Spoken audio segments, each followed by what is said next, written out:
কাৱৈ মাছৰ পোনা। নগাঁও জিলাৰ টুকটুকিৰ এজন যুৱকে উৎপাদন কৰিবলৈ সক্ষম হৈছে উন্নত মানৰ কাৱৈ মাছৰ পোনা।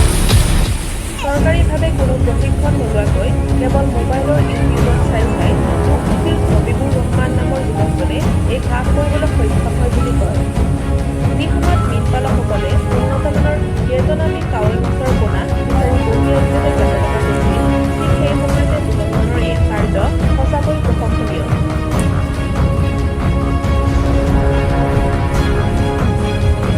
আমি যোনটো মানে বাংলাদেশত মানুহে বিচাৰিবলৈ যায় বা বেলেগতে বিচাৰিবলৈ যায়, সেইটো পোনা আমি ইয়াত প্ৰটেকশ্যন কৰিছোঁ। আমাৰ পোনাটো আজি 14 দিন হৈছে। ইনজেকশ্যন দিয়াৰ পিছত 14 দিনত 1 ইঞ্চিমান ডাঙৰ হৈছে। এইটো বাংলাদেশী ভিয়েটনামা বুলি কয়। আমি যেতিয়া মোবাইল চাওঁ তেতিয়া মোবাইলত ইউটিউবত মানে দেখা পাওঁ মাগুৰ মাছ, শিঙি মাছ, কৈ মাছ। আমাৰ ইয়াত মানে বেলেগ মানুহে ইনজেকশ্যন দিব নোৱাৰে আৰু প্ৰটেকশ্যন কৰিব নোৱাৰে। আমি মোবাইলত চাই এইটো টেষ্ট কৰি পেলাই উলিয়াইছোঁ।